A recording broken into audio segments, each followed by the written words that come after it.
Easy লার্নিংয়ের এই নতুন পর্বে আপনাদের সবাইকে স্বাগত। আজ আমরা আধুনিক বিশ্বের এমন এক অজানা অধ্যায়ে ডুব দিতে চলেছি যা আমাদের চেনা ইতিহাসকে অনেকটাই বদলে দেবে।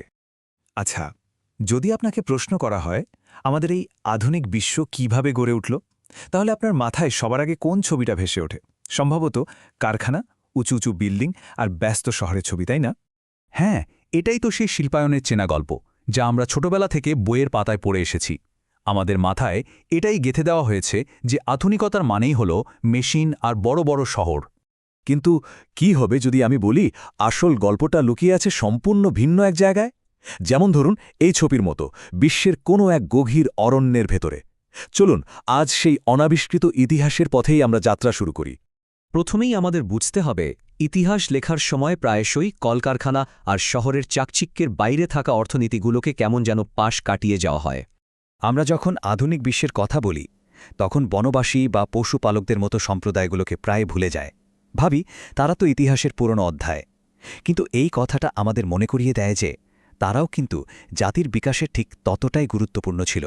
আসলে এই সম্প্রদায়গুলো শুধু টিকেই ছিল না, বরং তারা সক্রিয়ভাবে আধুনিক বিশ্বকে গড়ে তোলার অংশীদার ছিল।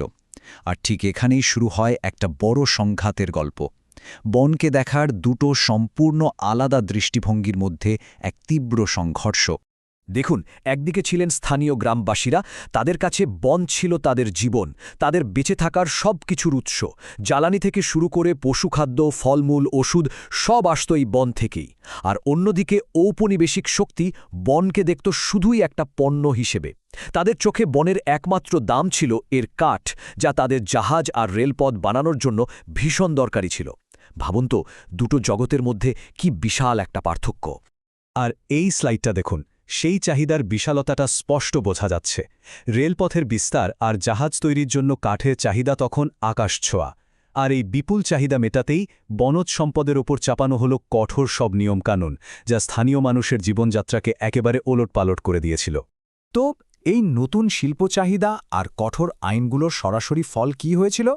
জন্ম নিয়েছিল প্রতিরোধ, জ্বলে উঠেছিল বিদ্রোহের আগুন। ঔপনিবেশিক সরকারগুলো বিশাল বনভূমিকে সংরক্ষিত বা রিজার্ভড ঘোষণা করে নতুন আইন আনল।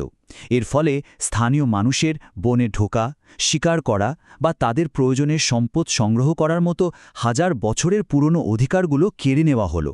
ভাবুন তো, তাদের জীবনযাত্রাটা যেন এক রাতেই পুরোপুরি বদলে গেল। যেমন ধরুন ঝুম চাষ বা শিফটিং কাল্টিভেশনের কথা। এটা অনেক সম্প্রদায়ের জীবনধারণের একটা প্রধান উপায় ছিল, কিন্তু সেটাকেও অবৈধ ঘোষণা করা হলো। তখন তাদের সামনে দুটোই পথ খোলা ছিল, হয় নিজেদের পেশা বদলাতে হবে, নয়তো এর বিরুদ্ধে রুখে দাঁড়াতে হবে। এবং তারা কিন্তু রুখে দাঁড়িয়েছিল। ভারতের বস্তার অঞ্চলে গুন্ডাধুরের নেতৃত্বে সেই বিখ্যাত বিদ্রোহ হোক বা ইন্দোনেশিয়ায় কালাং সম্প্রদায়ের প্রতিরোধ, ইতিহাসে এমন অসংখ্য উদাহরণ আছে। সুরন্তিকো সামিনের মতো নেতারা তো রাষ্ট্রের বন অধিকারের ভিত্তি নিয়েই প্রশ্ন তুলে দিয়েছিলেন। এরা কেউই ইতিহাসের কোনো সাধারণ চরিত্র ছিলেন না, বরং এরাই ছিলেন ইতিহাসের সক্রিয় নির্মাতা। চলুন এবার এমন আরও একটা গোষ্ঠীর দিকে নজর দিই যাদের জীবনযাত্রা এই নতুন ভূমিনীতির কারণে আমূল বদলে গিয়েছিল। আমি পশুপালকদের কথা বলছি। যখন একদিকে বন ব্যবস্থাপনা আর অন্যদিকে কৃষিজমি বাড়ানো শুরু হল, তখন পশুপালকদের চারণভূমিগুলো দ্রুত কমে আসতে লাগল। আফ্রিকা থেকে ভারত পর্যন্ত নতুন নতুন সীমানা আর আইন তাদের অবাধ চলাফেরায় বাধা হয়ে দাঁড়াল। তাদের হাজার হাজার বছরের পুরনো পথগুলো সব বন্ধ হয়ে গেল। এর ফল ছিল ভয়াবহ। মাদ্রাজ প্রেসিডেন্সির কোরাভা, কারাছা বা ইয়েরকুলার মতো সম্প্রদায়গুলো তাদের পশুচারণ আর ব্যবসার ঐতিহ্যবাহী জীবিকা হারিয়ে ফেলল। আরও মর্মান্তিক বিষয় হল, এদের মধ্যে কিছু সম্প্রদায়কে তো অপরাধী উপজাতি বা ক্রিমিনাল ট্রাইব বলে দাগিয়ে দেওয়া হলো এবং কারখানায় সামান্য বেতনে কাজ করতে বাধ্য করা হলো। কিন্তু এত সব পুরনো দিনের গল্প শুনে হয়তো ভাবছেন, আজকের দিনে এর সাথে আমাদের সম্পর্কটা ঠিক কোথায়? আপনি জানলে অবাক হবেন, সম্পর্কটা আমাদের ধারণার চেয়েও অনেক বেশি গভীর এবং ব্যক্তিগত। একবার ভাবুন তো, আমরা রোজ যে জিনিসগুলো ব্যবহার করি তার কত কিছুই এই তথাকথিত প্রান্তিক অর্থনীতি থেকে আসে। আপনার হাতের বইয়ের কাগজটা, আপনার কাপড়ের রং, সকালের চা বা কফি, খাবারের মশলা, এমনকি আপনার প্রিয় চকলেটের তেল, এই সব কিছুই কিন্তু বনের সম্পদ আর সেই বনবাসী সম্প্রদায়ের হাজার বছরের জ্ঞানের ফসল।